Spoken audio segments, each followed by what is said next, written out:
ನಮ್ಮದ್ದಾದ ದ್ವಾರಕಾ ನಗರದಲ್ಲಿ ಆದರೆ ಸಿಕ್ಕ ಪರಿಣಾಮ ಏನಾಯಿತು? ಸುಖ ಹೆಚ್ಚಾದಾಗ ಕೆಲವರಿಗೆ ಆಲಸ್ಯ ಬರುವುದು, ಇನ್ನು ಕೆಲವರಿಗೆ ಅಹಂಕಾರ ಬರುವುದು. ಆದ್ರೆ ನನಗೆ ಮಾತ್ರ ಸ್ವಲ್ಪ ಮರವೆಯಾಗುವುದು. ಈಗ ಯಾಕೆ ಕೇಳಿದ್ರೆ, ನಿತ್ಯವೂ ಅಣ್ಣನ ಸಭೆಗೆ ಹೋಗುವನು ನಾನು. ಹೋಗದೆ 3 ದಿವಸ ಆಯ್ತು. ಇವತ್ತಾದ್ರೂ ಹೋಗ್ಬೇಕಂತ ಯೋಚನೆ ಮಾಡಿದ್ದು, ಇವತ್ತು ಸ್ವಲ್ಪ ವಿಳಂಬವಾಯಿತು. ವಿಳಂಬ ಆದ್ರೂ ತೊಂದ್ರೆ ಇಲ್ಲ, ಹೋಗ್ಬೇಕು, ಹೋಗ್ತೇನೆ.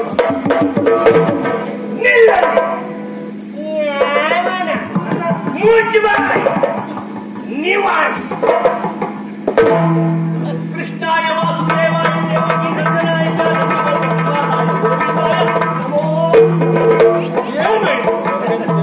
ಒಂದಕ್ಕೊಂದು ಸಂಬಂಧವೇ ಇಲ್ಲ. ಹಾಗೆ ಇವತ್ತು ಹಾಗೆ ಯಾಕೆ ಯಾವತ್ತು ಮಾಡುವಂತ ನೀವು ಬಂದಾಗ ಮಾಡುವ ನಮಸ್ಕಾರ ಆಮೇಲೆ ಮಾಡಿದ್ದು. ಮೊದಲು ನಾ ಹೇಳಿದ್ದು ಅದು ನಾನಾಗಿ ಹೇಳಿದ್ದಲ್ಲ. ಯಾವ ಭೂತ ಹಿಡಿದಿದೆ ನನ್ನ ಮೈ ಮೇಲೆ ನನ್ನ ಅಜಯನ ಭೂತ ಬರೋದು ಏನು ಅದಲ್ಲ. ನಿಮ್ಮ ಅಣ್ಣ ಹಾಗೆ ಹೇಳಿದ್ದು, ಇಲ್ಲಿ ಒಡೆಯ ಬಲರಾಮ ಪ್ರಭುಗಳು ಹಾಗೆ ಹೇಳಿದ್ದು. ನನ್ನನ್ನು ಹೇಳಿದ್ದ? ಹೌದೌದು. ನೀವು ಬಂದ್ರೆ ಈಗಿಷ್ಟು ಹೇಳಬೇಕು, ನಿಮ್ಮನ್ನು ತಡ ನಿಲ್ಲಿಸಬೇಕು, ಇಲ್ಲದೆ ಇದ್ರೆ ಉದ್ಯೋಗ ಹೋಗ್ತದೆ, ನಿನ್ನ ತಲೆ ಹೋಗ್ತದೆ ಅಂತ ಹೇಳಿದ್ದಾರೆ. ನಾನು ಒಳಗೆ ಹೋಗ್ಬೇಕಲ್ಲ, ಆಗುದಿಲ್ಲ. ಅಣ್ಣ ಹೇಳಿದ್ದಾರೆ, ಬಿಟ್ಟರೆ ನನ್ನ ತಲೆ ಹೋಗ್ತದೆ. ನಿನ್ನ ತಲೆ ಹೋಗ್ತದೆ? ಹೌದು ಹೌದು. ಇದು ಎಷ್ಟೊತ್ತಿಗೆ ಹೇಳಿದ್ದಣ್ಣ? ಇವತ್ತು ಬೆಳಗ್ಗೆ ಓಲದ ಕೊಟ್ಟಾಗ ಹೇಳಿದ್ದೆ. ನಿನಗೆ ಗೊತ್ತೇ ಇರುವ ಅವರ ಬಗ್ಗೆ. ಇನ್ನು ಬೆಳಿಗ್ಗೆ ಸರಿ ಇದ್ರೆ ಮಧ್ಯಾಹ್ನ ಸರಿ ಇರುವುದಿಲ್ಲ, ಮಧ್ಯಾಹ್ನ ಸರಿ ಇದ್ರೆ ಸಂಜೆ ಸರಿ ಇರುವುದಿಲ್ಲ, ಸಂಜೆ ಸರಿ ಇದ್ರೆ ಬೆಳಿಗ್ಗೆ ಸರಿ ಇರುವುದಿಲ್ಲ. ಸಂಜೆ ಏನ್ ಹೇಳಿದ್ದಾರೆ ನೆನಪಿರುವುದಿಲ್ಲ ಅವರಿಗೆ. ನೀನ್ ಇವತ್ತು ಬೆಳಗ್ಗೆ ನನ್ನನ್ನ ಬಿಡ್ಲಿಲ್ಲ, ನಾನು ಹೋಗ್ಬೇಕಿತ್ತು. ನಾಳೆ ದಿವಸ ಎಲ್ಲಿಯಾದ್ರೂ ನಾನು ಬಂದದ್ದು ಅಣ್ಣನಿಗೆ ಗೊತ್ತಾಗಿ ನಿನ್ನ ಕೃಷ್ಣ ಬಂದಾಗ ಯಾಕೆ ಬಿಡ್ಲಿಲ್ಲ ಅಂತ ಕೇಳಿದ್ರೆ ನೀ ಏನು ಉತ್ತರ ಕೊಡ್ತೀಯ? ಇದು ವಿಷಯ ಹೌದು. ಅವಾಗ ಹೇಳಕ್ಕೆ ನಿನ್ನ ಸಿಟ್ಟು ಬರ್ತದೆ. ಆಗೂ ತಲೆ ಹೋಗುದು. ಒಟ್ಟಾರೆ ಈ ಮೆಣಸಪ್ಪ ಕಲ್ಲಪ್ಪನೊಳಗೆ ಕಲ್ಲಪ್ಪ ಗುಂಡಪ್ಪನೊಳಗೆ ಮೆಣಸಪ್ಪ ಜಾಸ್ತಿ. ಏನ್ ಮಾಡಿ ನಾವು ಒಟ್ಟಾರೆ ಉದ್ಯೋಗ ಹೋಗುದೇ, ಅದು ಏನೇ ಮಾಡಿದ್ರು ಬಿಡುವಾಗಿಲ್ಲ. ಏನ್ ಮಾಡ್ಬೇಕು ಅಂತ ನೀವೇ ಹೇಳಿ. ಒಂದು ಕೆಲಸ ಮಾಡು, ಹೋಗಿ ಅಣ್ಣನಲ್ಲಿ ಕೇಳು, ದ್ವಾರದಲ್ಲಿ ಕಿರಿರಾಯ ಬಂದಿದ್ದಾರೆ, ಒಳಗೆ ಬರುವುದಕ್ಕೆ ಅಪ್ಪಣೆ ಉಂಟಾ ಅಂತ. ದ್ವಾರದಲ್ಲಿ ಕಿರಿರಾಯ ಬಂದಿದ್ದಾರೆ. ಹೌದು, ಇಷ್ಟು ನಾ ಹೇಳ್ತೇನೆ. ನೀವೊಂದು ಉಪಕಾರ ಮಾಡಿ, ದಯವಿಟ್ಟು ಇಲ್ಲೇ ಇರಿ, ಎಲ್ಲೊಂದು ಬರ್ಲಿಕ್ಕೆ ಹೋಗ್ಬೇಡಿ, ನನ್ ತಲೆ ಹೋಗ್ತೇನೆ. ಆಯ್ತಪ್ಪ. ಇಲ್ಲ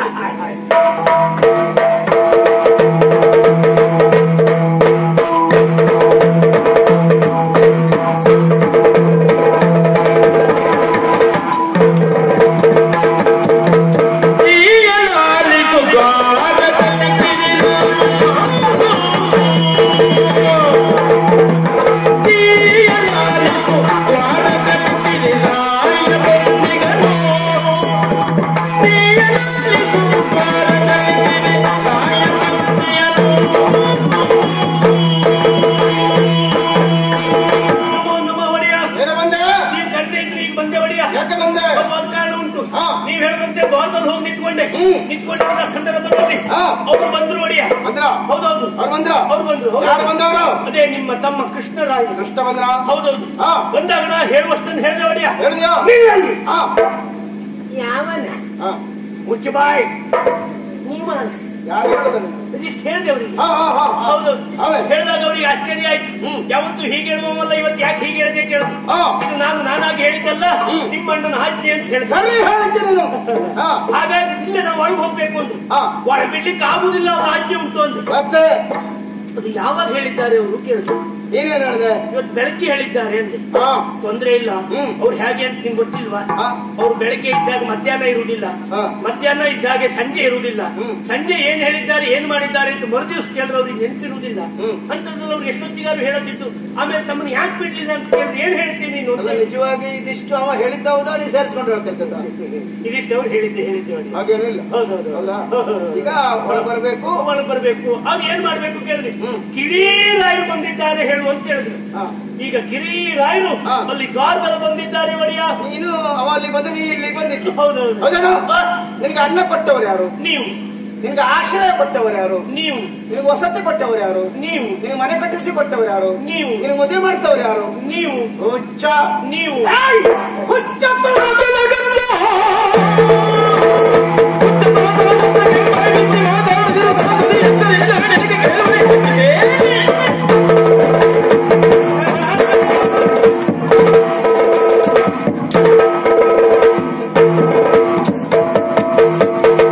ತೀರ್ಲಿಕ್ಕೆ ಈ ದ್ವಾರ ಹೆಚ್ಚಿದ್ದೇ ಕಷ್ಟ ಆಯ್ತಂತ. ಯಾರ್ಯಾರು ಎಲ್ಲೆಲ್ಲಿ ಎಷ್ಟೆಷ್ಟು ಹೊತ್ತಿಗೆ ನುಸುಳಿ ಹೋಗ್ತಾರೆ ಅಂತ ಗೊತ್ತಾಗುವುದಿಲ್ಲ. ಬರ್ಲಿ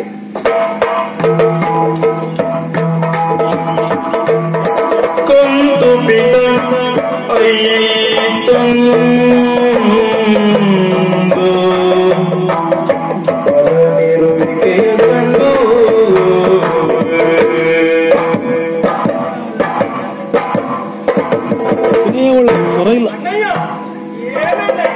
ಅಣ್ಣ ತುಕುಡ ಏನಿದೋ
ಮೌನವನು ತೊರೆದು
ಪರಿಬಣ್ಣ ಹೊಂದಿಗ ಪರಿಗಳೆಲ್ಲವೋ ಸಣ್ಣತನೇ ಸಣ್ಣತನೇ ಓ ಸಣ್ಣತನೇ ನೀ ಬೇಳು ನೀ ಬೇಳು ಬೇಳು ಬೇಳೆಯ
ಹೀಗೆ ಮಾಡ್ಬೇಕಂತ ಹೇಳುದು. ಆದ್ರೆ ಇವತ್ತು ನಾ ಬಂದಾಗ ಎದ್ದು ಬರಲಿಲ್ಲ. ಇವತ್ತು ಹಳೇ ಸಂಪ್ರದಾಯ ಮಾಡುವಷ್ಟು ಎದ್ದು ಬರುವುದಾಗದಷ್ಟು ಆಯಾಸ ಆಯ್ತದೆಯ ಕುಡಿದ ಹೆಚ್ಚಾಗಿದೆ ಅಂತ ಹೇಳೋದೇವ. ನಾನು ಅದನ್ನು ಹೇಳಿಕೊಂಡಿಲ್ಲ. ಆದ್ರೆ ಇಲ್ಲದೆ ಹೋದ್ರೆ ನಿನ್ನ ಮುಖ ಬಲಭದ್ರನ್ನ ಕಾಣದಿದ್ದು ನಾನು. ಮೊದಲಿನ ಬಲರಾಮ ಅಲ್ಲ ಇದ್ದಿತ್ತು. ಇದು ಒಂದು ರೀತಿ ಹೊಸ ಬಲರಾಮನ ಕಂಡಾಗ ಉಂಟು. ನಮ್ಮನ್ನು ಯಾರು ಹೊಗಳು ದೊಡ್ಡ ಮಾಡಬೇಕಾದ ಅಗತ್ಯ ಇಲ್ಲ. ಹೌದಪ್ಪ, ಹಾಗೆ ನಾನು ಹೊಗಳಬೇಕಂತ ಹೋಗ್ಲಿಕ್ಕೆ ಅಲ್ಲಣ್ಣಯ್ಯ. ನಿನ್ನಲ್ಲಿರುವ ಯೋಗ್ಯತೆ ಅಷ್ಟೇ. ನಿನ್ನ ಮುಖ ನನ್ನ ಮಾಣಿಕ್ಯದಂತೆ ಹೊಳೆಯುವುದು. ಮಾಣಿಕ್ಯದ ಪ್ರಭೆಯನ್ನು ಹೊಂದಿರುವ ಈ ನಿನ್ನ ಮದನ ಇವತ್ತು ಬಣ್ಣ ತಂದಿದೆ. ಇವತ್ತು ಪಾಪ ಬಣ್ಣ ಹೆಚ್ಚುವವರ ಮುಖಕ್ಕೆ ಬಣ್ಣ ಹಿಡಿದೇ ಇದ್ರೆ ಹೇಗಾಗ್ತದೆ? ಹಾಗಾಗಿದೆ ನಿನ್ನ ಮುಖ. ಯಾಕಣ್ಣ, ಯಾಕೆ ಈ ರೀತಿ ದುಗುಡ ಹೆಚ್ಚಿಗೆ ಇರಬಾರ್ದು, ದುಗುಡ ಮಾಡಬಾರ್ದು. ಅಣ್ಣ, ನನ್ನನ್ನು ಹೀಯಾಳಿಸಬೇಡ, ಹೆಚ್ಚೇನು ನನ್ನನ್ನು ನಡೆಸಬೇಡ, ನನಗೆ ಅಪಹಾಸ್ಯ ಮಾಡಬೇಡ. ಏನಾಗಿದೆ ಹೇಳಣ್ಣ.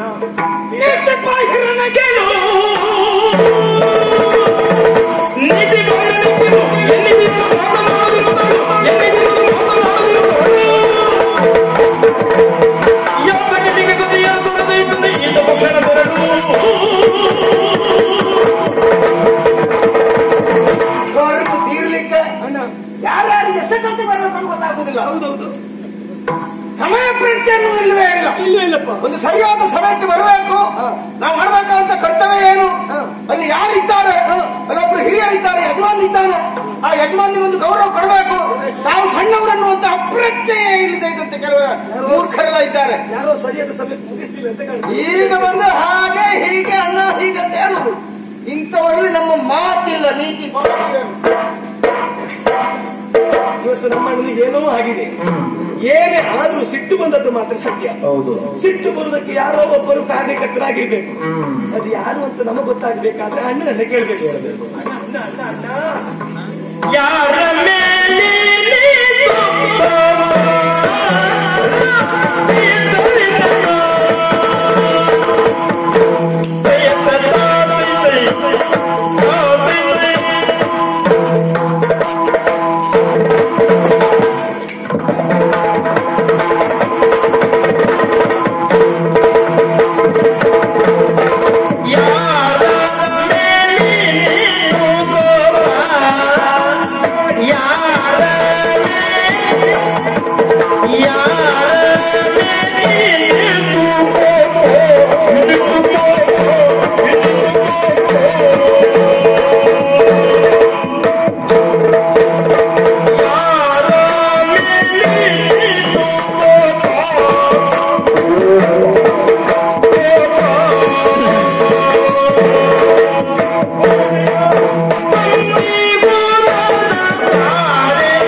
ಮೈರನೆ ಮೈಸಿರಿ ಎಂದರು ಅಣ್ಣಯ್ಯ ಅಣ್ಣಯ್ಯ ದುಗುಡ ಏನಿದು ಎನ್ನೋಳು ನೀನು ಇನ್ನಾದ ಅರುಗುವುದು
ಸಿಟ್ಟು ಬಂದಿದ್ದು ಗೊತ್ತಾಯ್ತು.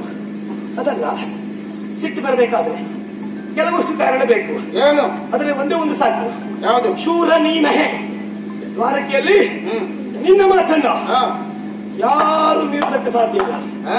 ಯಾರು ಮೀರುವುದಿಲ್ಲ. ಇಲ್ಲ ಇಲ್ಲ, ಅದೇ ಮತ್ತೆ ಯಾರು ಮೀರುವುದಿಲ್ಲ. ಇಲ್ವಾ ಅಣ್ಣಯ್ಯ? ಆದ್ರೆ ಇವತ್ತು ಪಾಪ ಸಿಟ್ಟು ಬಂದಿದೆ ನನಗೆ. ಸಿಟ್ಟು ಹೆಚ್ಚಿಗೆ ಬರಬಾರ್ದು. ಯಾಕೆ? ಸಿಟ್ಟು ಬಂದ್ರೆ ಹುಚ್ಚಿಡಿತದೆ. ನಾನು ಇವತ್ತು ಹುಚ್ಚಿಡ್ತಿದ್ದೆ. ಅದ್ರಲ್ಲಿ ಹೀಗಲ್ಲ. ಏನೋ ಆಗಿದೆ. ಯಾರೋ ತಪ್ಪು ಮಾಡಿದ್ದಾರೆ. ಒಂದು ಕೆಲಸ ಮಾಡು. ಯಾರೋ ತಪ್ಪು ಮಾಡಿದ. ಯಾರೋ ತಪ್ಪು ಮಾಡಿದ್ದಾರೆ. ತಪ್ಪು ಮಾಡಿದವರು ಯಾರೇ ಆಗಲಿ ಅವ್ರಿಗೆ ಶಿಕ್ಷೆ ಆಗ್ಲೇಬೇಕು. ತಪ್ಪು ಮಾಡೋರು ಮತ್ತು ಒಬ್ಬರಿಬ್ಬರು ಇದ್ದೇ ಇರ್ತಾರೆ. ಶಿಕ್ಷೆ ಆಗ್ಲೇಬೇಕು. ಇದ್ದೇ ಇರ್ತಾರೆ. ಒಂದು ಕೆಲಸ ಮಾಡಿದ, ಶಿಕ್ಷೆ ಕೊಡುವುದಕ್ಕೆ ನಿನಗೆ ಕಷ್ಟ ಆದ್ರೆ ಈ ಒಂದು ಕೆಲಸ ಮಾಡು. ಏನು? ಹೋಗು, ಯಾರು ತಪ್ಪು ಮಾಡಿದಿರುವಾಗ ನೋಡು, ಹಿಡ್ಕೊಂಡು ಬಾ. ನಾವು ಹೋಗ್ಬೇಕು. ಮತ್ತೆ ನಮ್ಮಲ್ಲಿ ಬೇರೆ ಜನ ಇಲ್ಲ. ಎಲೆ ಕಲಿಸಿ ನಾನೇ ಹೋಗ್ತೀಯಲ್ಲ, ಮತ್ತೆ ಹಿಡ್ಕೊಂಡು ಬಾ. ಸುಲಭ ಹೇಳ್ಬಿಡ್ತೀವಿ. ಬೇಡ ಬೇಡ, ನಾನೇ ಹಿಡ್ಕೊಂಡು ಬರ್ತೇನೆ. ನಾನು ಹಿಡ್ಕೊಂಡು ಬರ್ತೇನೆ. ನಿನ್ನ ಮುಂದೆ ತಂದು ನಿಲ್ಲಿಸ್ತೇನೆ. ನಿನಗೆ ಆಗದೆ ಇದ್ರೆ ಸುಮ್ಮನೆ ಇರು. ನಾನು ಶಿಕ್ಷೆ ಕೊಡ್ತೇನೆ ಅವರಿಗೆ. ಯಾರಿಂದ ಏನಾಗಿದೆ, ಯಾವ ತಪ್ಪಾಗಿದೆ, ಏನು ಅನ್ಯಾಯ ಮಾಡಿದ್ದಾರೆ ಎನ್ನುವುದನ್ನ ಹೇಳು. ನೀನು ಹೆದರ್ಕೊಳ್ಬೇಡ ಹೇಳುದಕ್ಕೆ. ಹೇಳುವುದಕ್ಕೆ ಇಷ್ಟು ದಿವಸ ಹೆದರ್ತಾ ಇದ್ದೆ ನೋಡು. ನೀತಿ ಕೂಡ ಹೆದರ್ತೆ ನೋಡು. ಅದಕ್ಕೆ ಮತ್ತೆ ಹೇಳುದು ಹುಡುಕಬೇಕು, ಹಿಡಿಬೇಕು ಅಂತ ಭಯ ಪಡುವುದು ಬೇಡ. ನಾನಿದ್ದೀನಿ ಕೆಲಸ ಮಾಡಲಿಕ್ಕೆ, ಹಾಗಾಗಿ ಹೇಳ್ತಾ ಇದ್ದೇನೆ. ಅಣ್ಣ, ಯಾರು ಏನು ಎಲ್ಲಿ ಅಂತ ಹೇಳು, ನಾ ವಿಚಾರಣೆ ಮಾಡ್ತೇನೆ. ಸುಮ್ಮನೆ ಸಿಟ್ಟು ಮಾಡಬೇಡ, ನನ್ನನ್ನು ಬದಲಿಸಬೇಡ. ನಿನಗೆ ಏನಾಗಿದೆ ಎನ್ನುವುದು ಈ ಪ್ರಸಂಗದಲ್ಲಿ ನನಗೆ ಗೊತ್ತಾಗ್ತಾ ಇಲ್ಲ. ಹಾಗಾಗಿ ಯಾಕಂದ್ರೆ ಏನಾಗಿದೆ ಅಣ್ಣ, ಯಾರಿಂದ ಏನು ತಪ್ಪಾಗಿದೆ?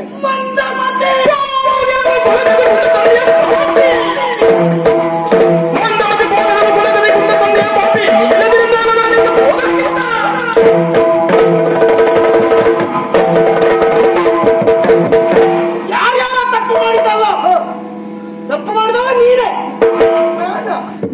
ಯಾರು ತಪ್ಪು ಮಾಡಿದಾನೆ ಹೇಳಣ್ಣ, ನಾನು ಅರ್ಥ ತಪ್ಪಿಸ್ತೇನೆ, ಶಿಕ್ಷೆ ಕೊಡ್ಬಹುದು. ಏನ್ ಸೊಗಸಾಗಿ ಮಾತಾಡ್ತೀನಿ. ಅಣ್ಣ, ನನಗೆ ಗೊತ್ತಿದ್ದು ಯಾವ ತಪ್ಪನ್ನು ನಾ ಮಾಡಿದ್ದೇವೆ. ನೀನ್ ಗೊತ್ತಿದ್ದು ಯಾವ ತಪ್ಪು ಮಾಡೋದಿಲ್ಲಪ್ಪ ಅಲ್ವಾ? ಎಲ್ಲ ಗೊತ್ತಿಲ್ಲದೆ ಮಾಡೋದಲ್ವ? ಗೊತ್ತಿಲ್ಲದೆ ಆಧಾರ ಇಲ್ಲದೆ ಹೇಳಂತಲ್ಲ. ನಿನ್ನ ಹಣೆ ಬರ ಈಗಲ್ವ? ಆಧಾರ ಬೇಕು. ಮೊದಲಿನಿಂದಲೇ ಆಧಾರ ಕೊಟ್ಟೆ ಹೇಳುತ್ತಲ್ಲ. ಮೊದಲಿನಿಂದಲೂ ನೀ ತಪ್ಪು ಮಾಡ್ತಾನೆ ಬಂದದ್ದು. ಮೊದಲಿನಿಂದಲೂ ಮತ್ತದ್ದು ಏನ್ ತಪ್ಪು ಮಾಡಿದೆ? ನೀವು ಹುಟ್ಟಿದ್ದಲ್ಲ ಕಾರಾಗೃಹದಲ್ಲಿ, ಹೌದಾ? ಅಲ್ಲಿಂದ ಹೊರಬಿದ್ದ ಬಳಿಕ ನೀವು ಮಾಡಿದ್ದೆಲ್ಲವೂ ತಪ್ಪೆ. ಅಲ್ಲಿಂದ ಹೊರಬಂದು ತಪ್ಪು ಮಾಡಿದ್ದ. ಮತ್ತೆ ನಂದಗೋಕುಲದಲ್ಲಿ ಮೊದಲು ನಿನಗೆ ಬೆಣ್ಣೆ ತಿನ್ನುವ ಚಪಲ ಅಲ್ಲ. ನೀನು ಕಟ್ಟು ತಿನ್ನುತ್ತಿ ಎಂಬ ಕಾರಣಕ್ಕಾಗಿ ಆ ಗೋಪಿಕೆಯರೆಲ್ಲ ಆ ಬೆಣ್ಣೆಯು ನಿನಗೆ ಸಿಕ್ಕಬಾರದು ಎಂಬ ಕಾರಣಕ್ಕೆ ಸಿಕ್ಕದ ಮೇಲೆ ಇರಿಸಿದ್ರು. ಆಗ ನೀನೇನ್ ಮಾಡ್ತಾ ಇದ್ದೆ? ನನ್ನೆಲ್ಲ ಕರ್ಕೊಂಡು ಹೋಗು, ಆಮೇಲೆ ಬರಾಟೇನ ಅಂತ ನನ್ನನ್ನು ಅಡಿಯಲ್ಲಿ ಅಣ್ಣಯ್ಯ ಬಾಗಿ ನಿಲ್ಲು ಅಂತ ಹೇಳು. ನೀವೊಂದು ಕಾರ್ಯಕ್ರಮ ಇತ್ತು ಅಂತ ಹೇಳ್ತಿ ಸಾಕು, ಬೇಗ ಬರ್ತೀನಿ. ನಾನು ಹೇಳ್ತೇನೆ ನೋಡು, ನಾನು ಬಾಗಿ ನಿಂತೆ. ಆಮೇಲೆ ನೀನು ಮೇಲೆ ನಿಂತು ನಿನ್ನ ಇದು ಉಂಟಲ್ಲ, ಬಿದಿರಂಡ ಉಂಟಲ್ಲ, ಅದನ್ನು ಆ ಮಡಿಕೆಗೆ ಒಂದು ತೂತು ಮಾಡು. ಆಮೇಲೆ ಆ ಬೆಣ್ಣೆ ನೀನು ತಿನ್ನು. ನೀ ತಿನ್ನುತ್ತಾ ಇದ್ದದ್ದು ಗೋಪಿಕೆಯರಿಗೂ ಗೊತ್ತಾದಾಗ ಅವರು ದೊಣ್ಣೆ ಹಿಡ್ಕೊಂಡು ಬಂದದ್ದು. ಅವ್ರು ಬಂದದ್ದ ತಡ ಕೃಷ್ಣರಾಯರು ಅಲ್ಲಿಂದ ಜಾಗ ಬಿಟ್ಟ.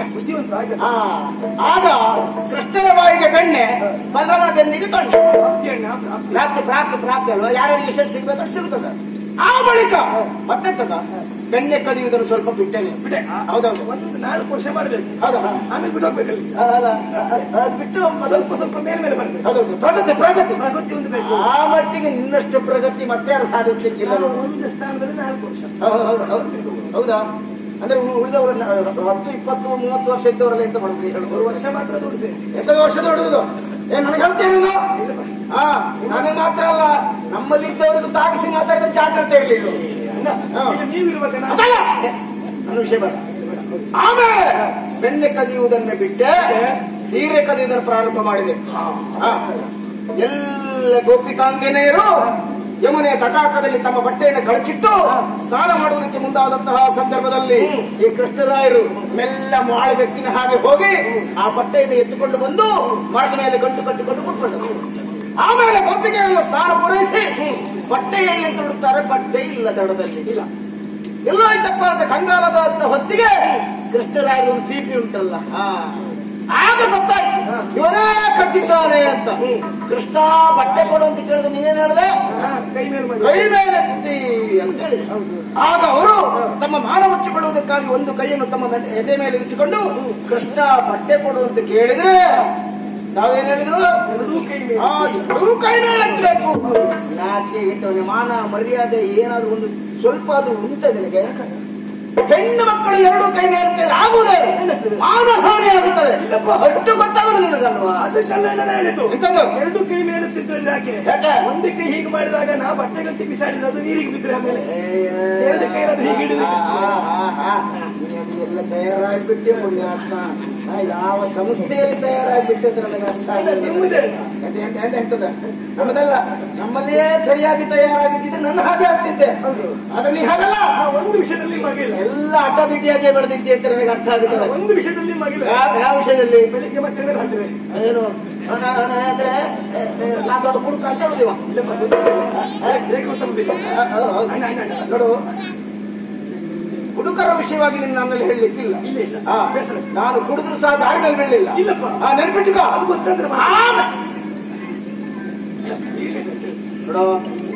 ಆಮೇಲೆ ಸೀರೆ ಕದ್ದ ಪ್ರಕರಣದಲ್ಲಿ ಆಕ್ಷೇಪ ಮಾಡುದು ಸರಿಯೇನ?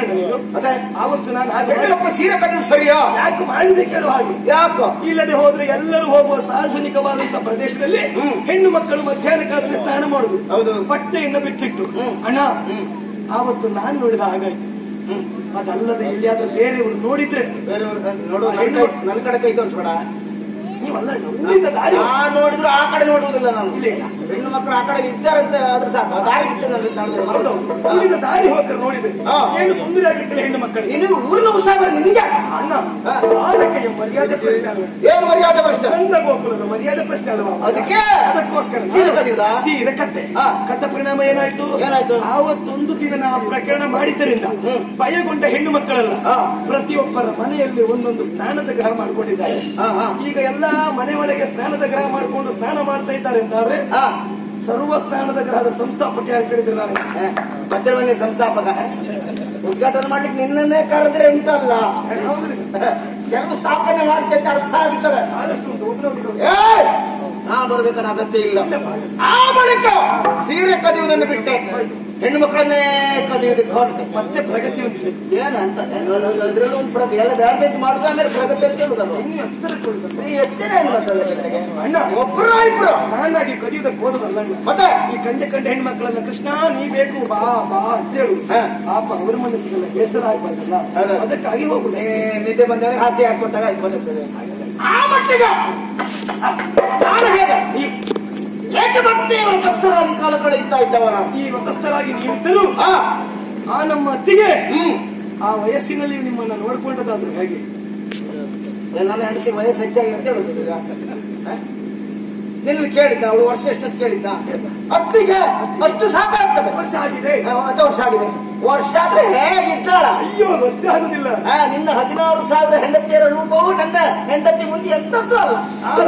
ಹೆಂಡತಿ ಬರ್ಬೇಕಾದ್ರೆ ಇನ್ನೊಂದು ಯುಗ ಯುಗ ಕಳೆಬೇಕಾಗಿತ್ತು. ಎಲ್ಲ ಆಗುದಿಲ್ವೋ? ಬಿಡು, ಇದೆಲ್ಲ ಹಳೆಯ ಪ್ರಕರಣ. ಕೆಲವು ಪ್ರಸಂಗದಲ್ಲಿ ನಾನಿದ್ದೆ, ನನ್ನ ಬೆಂಬಲ ಇತ್ತು. ಕೆಲವು ಪ್ರಸಂಗದಲ್ಲಿ ನಾನಿರ್ಲಿಲ್ಲ. ಆದರೆ ಹೊಸ ಪ್ರಕರಣ ಏನು ಕೇಳು. ನೋಡ ನಮ್ಮ ಸಭೆ ನೋಡ. ಎಲ್ಲ ಸಭೆಯಲ್ಲಿ ಇದ್ದವರೆಲ್ಲ ಪ್ರಜ್ಞಾವಂತರು. ಹೌದಾ? ಪ್ರಥಮದಲ್ಲಿ ನಿಮ್ಮ ಸಭೆಯಲ್ಲ ತುಂಬಿ ಕಾರಣ ಏನು ಗೊತ್ತಿಲ್ಲ, ಬಂದವರು ಹೇಳದಿರ್ಬೇಕು. ಬಂದ ಪ್ರಶ್ನೆ ಅಲ್ಲ, ಕರ್ಮ. ನೀ ಬರ್ತಿ ಕೆಲವರು ಕಾದ್ರು, ನಿನ್ನ ಓಲೈಸರು ಕೆಲವರು ಇದ್ದಾರಲ್ಲ. ನೀವು ಬರೋ ಲಕ್ಷಣ ಕಾಣುವುದಿಲ್ಲ, ಬಂದ್ರು ಎಷ್ಟೇ ಹಣೆ ಬರೋದು ಗೊತ್ತಾಯ್ತು. ಆದ್ದರಿಂದ ಈ ರಗಳೆ ಬೇಡ ಹೊರಟದ. ನೀವು ಇದ್ದ ಮೇಲೆ ನಾವು ಅಷ್ಟೇ ಮಾಡ್ಲಿಕ್ಕಾಗುದು. ಎಂತದ ಆಗಲ್ಲ, ನಿಮ್ಮನ್ನು ಮೀರಿ ಮಾಡಿ ಹೆಚ್ಚು ಮಾತಾಡೋದು. ಎಲ್ಲರೂ ಪ್ರಜ್ಞಾವಂತರು ಸೇರಿದ್ದಾರೆ. ಅದೊಂದು ಸ್ಥಾನ ಬರಿದಾಗಿದೆ. ಸುಳ್ಳಲ್ಲ. ಯಾರ ಸ್ಥಾನ ಅದು? ನಿನ್ನ ಸ್ಥಾನ. ಮತ್ತೆ ಯಾವ್ದು ನನ್ನ ಕೇಳ್ತಾನೆ. ಸರಿಯಾದ ಸಮಯಕ್ಕೆ ಬಂದು ನೀನು ಅಲ್ಲಿ ಇರಬೇಕಿತ್ತು. ನೀನು ಮಾಡಬೇಕಾದ ಕರ್ತವ್ಯ ಏನು ಅದನ್ನು ಮಾಡಬೇಕಿತ್ತು. ಅದನ್ನು ಬಿಟ್ಟು ಎಷ್ಟು ದಿವಸ ಆಯ್ತು ನೀವು ಬರದೆ? 3 ದಿವಸ ಆಯ್ತು. 3 ದಿನದಿಂದ ಸಭೆಗೆ ಬರಲಿಲ್ಲ. ಯಾಕೆ ಬರಲಿಲ್ಲ? ಯಾಕೆ ಬರಬೇಕಿತ್ತು ನಾನು? ಅಂದ್ರೆ ಬರುವುದು ಬೇಡ ಅಂತ ಹೇಳಿದ್ರೆ ನೀವು ಯಾಕಂತದ್ದು ಏನು ಉಂಟು ಅಂತ. ಅಂತದೇನು ಏನು ಉಂಟು ಅಂತಲ್ಲ, ನಿನ್ನ ಕರ್ತವ್ಯ ಸರಿಯಾದ ಸಮಯಕ್ಕೆ ಬರಬೇಕು. ಕೆಲಸ ಯುವರಾಜ ಹೌದಲ್ವಾ? ಕೆಲಸ ಮಾಡ್ಬೇಕು ಬೇಡವಾ? ಕೆಲಸ ಮಾಡೋದಕ್ಕೆ ನಾನೇ ಬರ್ಬೇಕಂತ ಏನಿಲ್ಲ. ಅಂದ್ರೆ ನಾಯ್ತಲ್ಲ, ನಂಗೆ ಗೊತ್ತಾಯ್ತು. ಹೇಳುದ್ರಲ್ಲಿ ಅರ್ಥ ಆಯ್ತು. ನೀವು ಕೆಲಸಕ್ಕೆ ಇರುವಾಗ ನಾನು ಯಾಕೆ ಮಾಡುವುದು ಅಂತ ಹೇಳುದಲ್ಲ. ಹಾಗಲ್ಲ, ನೀವು ಯಾರಿಂದ ಇದು ನಿಭಾಯಿಸಿಕೊಂಡು ಹೋಗ್ತೀರಿ ಅಂತ ಆತ್ಮವಿಶ್ವಾಸ. ನೀವು ಅದೆಲ್ಲ ಹೇಳುದಲ್ಲ ಬೇಡ, ಮತ್ತೆ ನಾವು ನಿಭಾಯಿಸ್ತೇವೆ ಪ್ರಶ್ನೆ ಬೇಡ. ಆದ್ದರಿಂದ 3 ದಿನದಿಂದ ಸಭೆಗೆ ಬರದೈತಂತಹ ನೀನು ಮತ್ತೆ ಯಾಕೆ ಇವತ್ತು ಬರಲೇಬೇಕನ್ನಿಸಿತು. ಹಾಗಾಗಿ ಓಡೋಡಿ ಬಂದೆ. ಅಗತ್ಯ ಇಲ್ಲ. 3 ದಿವಸ ನಿನ್ನ ಅಗತ್ಯ ಇಲ್ಲ. ಆದ್ದರಿಂದ ಇಲ್ಲಿ ನನ್ನ ಅಗತ್ಯ ಇಲ್ಲ ಅಂತ ಹೇಳ್ಬೇಡ. ನಾನು ಇಲ್ಲೇ ಇರ್ತೇನೆ. ನಾನಿಲ್ಲಿ ಅಗತ್ಯ ಒದಿಬೇಕು. ನಾನಿಲ್ಲಿಗೆ ಅಗತ್ಯ ಒದಿಬೇಕು. ಅಂದ್ರೆ ನಿನ್ ತಲೆಯಲ್ಲಿ ಉಂಟು. ನಾ ಇಲ್ಲದೆ ನನ್ನ ಜಾಗ ಬೇರೆ ಜನ ಯಾಕಾದರೂ ಕಷ್ಟ ಆದೀತು ಅಂತ ಅದು ಯೋಚನೆ ಮಾಡುದು. ನೀವೆಲ್ಲ ಅದನ್ನು ಮಾಡಿಬಿಟ್ಟು ಯಾರು ಇಲ್ಲದೆ ಇದ್ರೂ ತೊಂದರೆ ಇಲ್ಲ. ಒಬ್ಬರೇ ನಾವು ಸುಧಾರಿಸ್ತೇನೆ. ನಾವು ಒಬ್ಬರಾಗ್ಲಿ ಇಬ್ಬರಾಗ್ಲಿ ನಿನ್ನನ್ನು ಬಿಟ್ಟು ಅಂತ ವಿಶ್ವಾಸ ಉಂಟು. ಆದ್ದರಿಂದ ಸಭಾ ಪ್ರವೇಶ ನಿಶ್ಚಿತ. ನಾನು ಹೋಗುದಿಲ್ಲ. ಓಕೆ ಹೋಗುದು. ನಾನು ನಿನ್ ಜೊತೆಗೆ ಇರ್ತೇನೆ. ಓಕೆ ಹೋಗುದು. ನಿನ್ ಜೊತೆಗೆ ಇರ್ತೇನೆ. ಬೇಡ. ನಾನು ಇಷ್ಟು ವರ್ಷಕ್ಕೂ ನಾನು ಸುಮಾರಿಗೆ ಅದು ಸರಿ ಇದ್ದೇನೆ. ಮತ್ತೆ ನೀನು ನನ್ನ ಜೊತೆಗಿದ್ರೆ ನೀನು ನನ್ನ ತೆಗಿದ್ದೆ ಅಂತ ಅರ್ಥ ಆಗ್ತದೆ. ಓಕೆ ಹೋಗುದಿಲ್ಲ.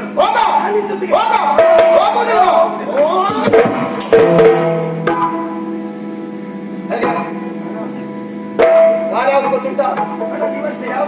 ಯಾವ್ದು ವರ್ಷ ಬದಲಾಗಿತ್ತಲ್ಲ. ಎಂತದ ಈ ವರ್ಷ ಇದು ಎಡಗಾಲ, ಹೋದ ವರ್ಷ ಎಡಗಾಲ. ಆ ಎಡಗಾಲದಲ್ಲಿ ನಾನು ಒದ್ದಿದ್ದೇನೆ. ತುಳಿದಿದ್ದೀಯ ಬಲಗಾಲ ತುಳಿ ಬರ್ದಿದ್ದಾಗ ನಮ್ಮಂತವರ ಬಾಯಿಂದ ಬಯಸಿಕೊಳ್ಳುವುದಕ್ಕೊಂದು ಯೋಗ ಬೇಕು, ಆಮೇಲೆ ಒದಿಸಿಕೊಳ್ಳುವುದಕ್ಕೊಂದು ಯೋಗ ಬೇಕು. ಬಲಗಾಲಲ್ಲಿ ಒತ್ತರಿ ಸ್ವಲ್ಪ ಶ್ರೇಷ್ಠನಾಗುತ್ತೆ. ಆದ್ದರಿಂದ ಎಡಗಾಲದಿಂದ ಒತ್ತಿದ್ದೇನೆ ನಿನಗೆ. ಆದ್ರೆ ಎಡಗಾಲಲ್ಲಿ ಒತ್ತದ್ದು ಬಹಳ ಬಹಳ ಉತ್ತಮ ರೀತಿಯಲ್ಲಿ ಮೂಡಿ ಬಂದಿದೆ. ಇದು ಯಾವಾಗ ಅಭ್ಯಾಸ ಮಾಡಿದ್ದು? ಯಾರನ್ನು ನೋಡಿ ಅಭ್ಯಾಸ ಮಾಡಿದ್ದು? ಬೇಡ, ಅದ ಕಟ್ಟೆಯಿಂದ ಅಭ್ಯಾಸ ಮಾಡಿದ್ದು. ಈಗ ಹಾಗೆ ನಂದಿನ ಮಾತಾಡ್ತಿದ್ದ ನನಗೆ ಅರ್ಥ ಆಗ್ತದೆ. ನೋಡು, ಅಲ್ಲಿಂದ ಆಸನ ಬದಲಾಯಿಸಿದ್ದೇನೆ. ನಿನಗೆ ಮತ್ತೆ ಜಾಗ ಇಲ್ಲ. ಹೊರಟು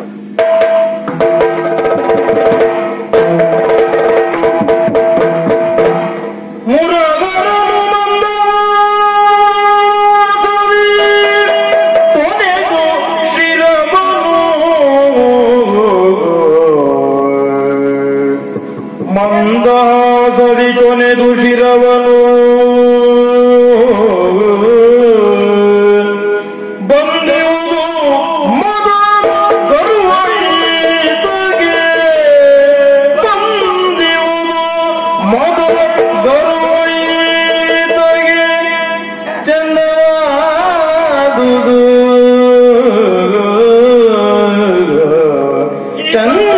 ಚಂದವಾದುದೆನ್ನುತ್ತ ಬೇಡಿದ ಆತ್ಮಗತವಾಗಿ